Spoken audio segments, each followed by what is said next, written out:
নিয়ে এসছো? আলু আর পটল নিয়ে এসছো? তুমি এমন একটা লোকের সাথে আমার বিয়ে দিয়েছো, তার না শোনার জন্য কান আছে না বোঝার জন্য শক্তি আছে। যেগুলো তোমাকে আনতে বলেছিলাম সেগুলো তো আনোইনি। এবার তো কোনোদিন না তুমি আমাদেরই ভুলে যাও।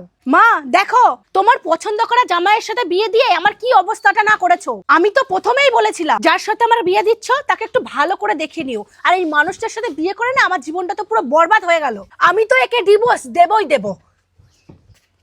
এই তোমার কি কোনো বুদ্ধি শুদ্ধি নেই? আরে আমার মেয়েটা কত কষ্ট পাচ্ছে বলো তো। আর আমি তোমার মতো ছেলেকে পছন্দ করেছিলাম। আমি তো ওকে বলেছিলাম ছেলেটা কত ভালো, বিয়ে করে নে। আমি যদি আগে জানতাম না তোমার সাথে আমার মেয়ের বিয়েই দিতাম না। তোমার সাথে বিয়ে দিয়ে না আমার বড় ভুল হয়ে গেছে। তুমি একটা কথা বলো তো, ও যে জিনিসগুলো আনতে বলে সেগুলো তুমি কেন এনে দাও না? আর শুধু তো অফিস যাচ্ছ আর আসছো, এইটুকুই শুধু তোমার দায়িত্ব না। স্বামী স্ত্রীর দায়িত্ব হলো দুজনে মিলেই সব সামলানো। ও একা বেচারি কি করবে বলো তো? তোমার কি একটু বুদ্ধি নেই? আমার মেয়ে যেটা বলে সেটা তুমি করো না কেন গো? আমার তো ভাগ্যটাই খারাপ যে আমার মেয়ের জন্য আমি তোমাকে পছন্দ করেছি। আর ও যদি চায় না তোমাকে ডিভোর্স দিতে, তাহলে আমি ডিভোর্সটা করিয়েই দেবো।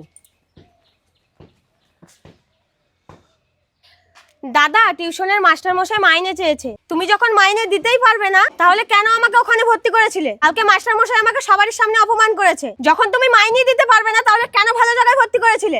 আর হ্যাঁ, বিকালে যেন আমার মাইনের টাকাটা পেয়ে যায়। যত সব। এটা আবার কি? পূজা, পূজা, কি হলো? তুমি চিৎকার করছো কেন? দেখ তো মা, এতে কি লেখা আছে। এটা তো রঞ্জিত রেখে গেছে। এতদিন আমি সবার ভালোর জন্য এই বাড়িতে ছিলাম, আর এখন আমি নিজের ভালো করার জন্য এই বাড়ি থেকে চলে যাচ্ছি। আমি এত বছর অনেক কিছু সহ্য করেছি। তোমরা ভালো থেকো, আমাকে আর খোঁজার চেষ্টা করো না। কি এটা মা?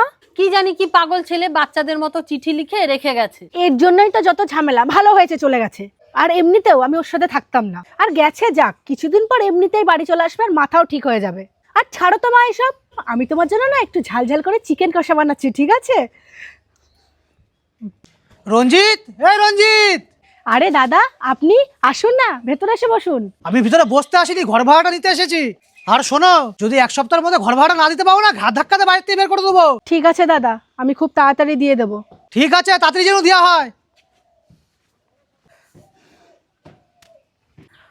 আরে মা, সবার বাড়িতে কারেন্ট আছে, আমাদের বাড়িতে কারেন্ট নেই কেন? আসলে মা ইলেকট্রিক বিল দিইনি তো, তার জন্য সব লাইন কেটে দিয়ে গেছে। বিল দিসনি? টাকা নেই মা, বুঝতে পারছি না কি করব। আচ্ছা একটা কথা বলতো, এক্ষুনি গেটে কার সাথে কথা বলছিলি? বাড়ির মালিক এসেছিল, 2 মাস ধরে ভাড়া দিইনি বলে কত কথা শুনিয়ে গেল। আর বলে গেছে এক সপ্তাহের